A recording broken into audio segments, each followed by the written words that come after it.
Badan Meteorologi, Klimatologi, dan Geofisika mewanti-wanti ancaman terjadinya gempa besar di Indonesia. Tak main-main, gempa besar yang potensi terjadi ini diperkirakan bisa memicu gelombang tsunami.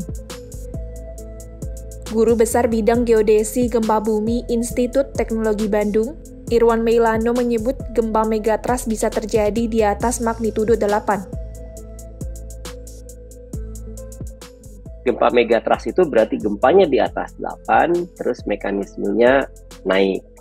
Nah, apa arti dari lebih 8 dan naik?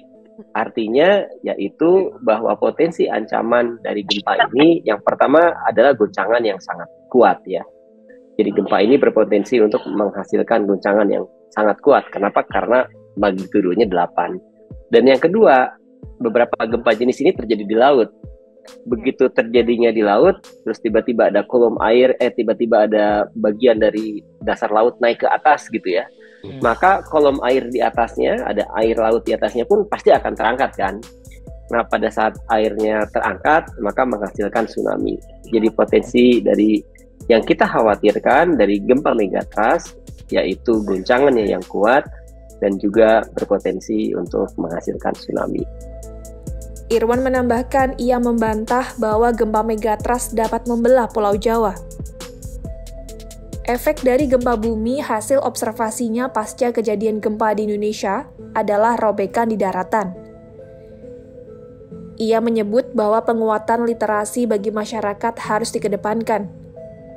Hal ini untuk meningkatkan pengetahuan dan mengurangi risiko ketika bencana tersebut terjadi.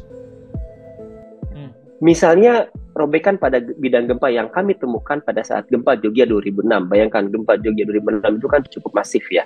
Korbannya mendekati 5.000 jiwa. Itu pergeseran pada bidang gempa, itu hanya 12 mili. 1,2 cm. Itu yang kami observe ya. Yang kami temukan. Dan itu sepanjang 20 kilo. Saya rasa itu tidak cukup untuk merobek Pulau Jawa gitu. Dan yang terbesar kami temukan yaitu gempa Palu. Jadi saya jalan 40 kilo dari utara Palu sampai ke selatan Palu ya. Dan kami menemukan offset 2,5 meter. Jadi maksimum offset itu 5 meter. Itu yang disebut robek. Tapi ya tetap di situ gitu. Rumah masih kelihatan gitu ya. Jadi menurut saya itu informasi yang misleading.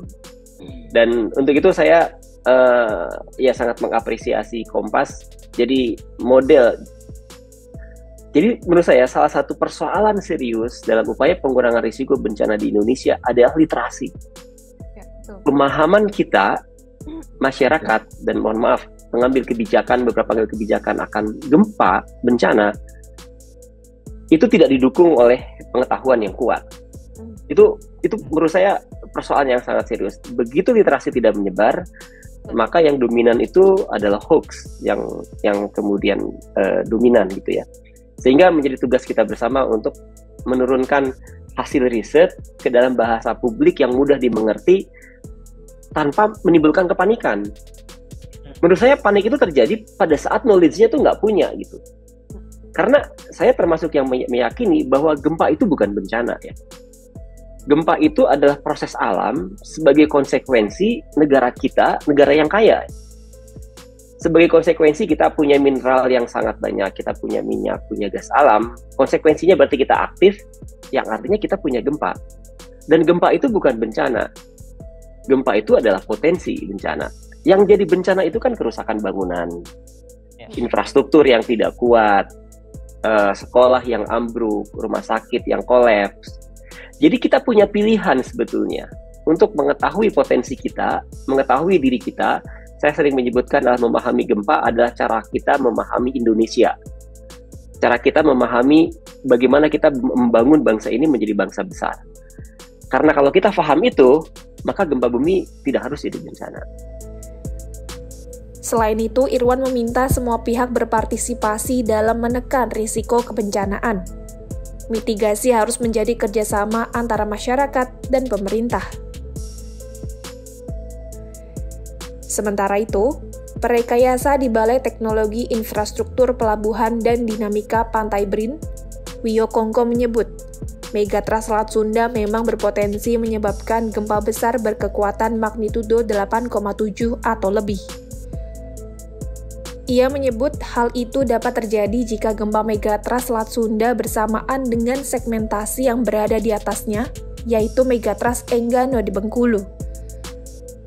Menurutnya ada kemungkinan juga gempa megatrust Selat Sunda memicu tsunami yang lebih tinggi dibandingkan gempa magnitudo 9,3 yang melanda Aceh pada 2004 silam. Tak hanya megatrust Selat Sunda, tetapi megatrust Mentawai Siberut juga disebut dapat memicu gempa besar di masa mendatang. Meski begitu, Kepala Pusat Gempa Bumi dan Tsunami BMKG, Daryono, memastikan gempa megatrust tak akan membelah Pulau Jawa.